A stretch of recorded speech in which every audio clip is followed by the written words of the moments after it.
Thank you. Joining us now, Dr. Tiff, mental performance consultant. Thank you for joining us.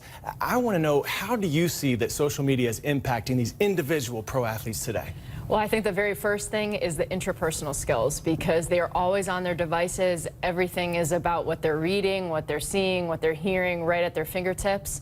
And therefore, there's not a lot of self-awareness. They come right out of games, they instantly get on their cell phones, and they're instantly reading what people have to say about them. Back in the day, when I played, you had to wait in line for the payphone. And by the time you got up to the payphone, you were like, I don't know, I think this is really about me. I think I need to go figure some things out for myself. And you looked in the mirror and you made the changes. And so those interpersonal skills and the self-awareness, they're really struggling with that. And while you were waiting in line, you were talking to a real person, face to face, creating a bond. We're seeing today, like, these athletes, they can't focus. They can't have those conversations face to face, like you mentioned. They can't cope properly with criticism they see on social media. What do you tell those athletes who may be struggling, feeling that anxiety? Well, first, why are you feeling anxiety? You won't feel anxiety unless you're thinking things. So what are you actually thinking? What is really bothering you? And sometimes it's journaling and just getting it out of your head, because staying inside of your head is never a good place to be by yourself. And so once they identify what is it, it's finding that very small niche. I call it your box. Who is in your box? Whose opinions really matter? And just staying true to that and listening to them, but really looking in the mirror and saying, who am I and what am I about? And just really finding that identity and sticking and holding true to that. You know, we're seeing some recent examples where athletes can't seem to step away from their cell phones. Just recently in the NBA, two Philadelphia Sixers players, Joel Embiid, Amir Johnson, spotted on the bench during a playoff game looking at a cell phone. Johnson later did say that his daughter wasn't feeling well. Still, that cell phone was there during a game. You have the NFL's Arizona Cardinals' new head coach, Cliff Kingsbury. He is implementing cell phone breaks during meetings. He says, quote, you start to see kind of hands twitching and legs shaking, and you know they need to get that social media fix.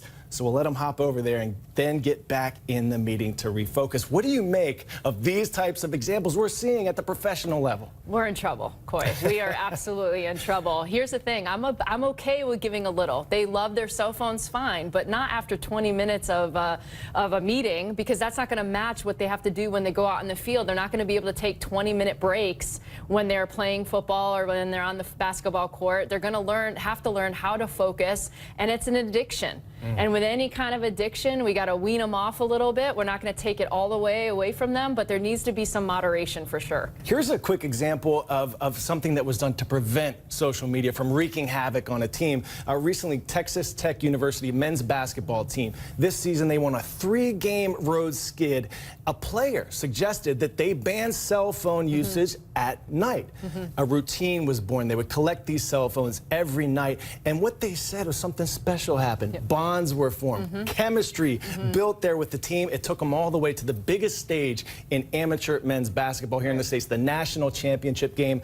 This story perhaps shows how great kids can be if they just put their darn cell phones down. What do you think coaches, leaders, parents can do to prevent cell phones from wreaking havoc? Well, the great Tony DiCicco in 2008, when I was working with the U20 team, where Alex Morgan was the star of the team, we collected cell phones at 7 o'clock at night every night, because we were finding that they were not connecting. And all of a sudden, they started to break through the uncomfortable. And it's when you get through the awkward and the uncomfortable, relationships are really formed, which then allows for vulnerability. It allows for better communication. I can now hold you accountable because I trust you and I trust your heart, and I know when you're telling me something, it's to get the best out of me. These are all the great things that happen when you put down the cell phone. Another thing for all of us to remember, we can't be too concerned about the opinions of others online who are not concerned about us. Dr. Tiff, powerful conversation, much needed. Thank you. Thank you, Coy. All right, back to you.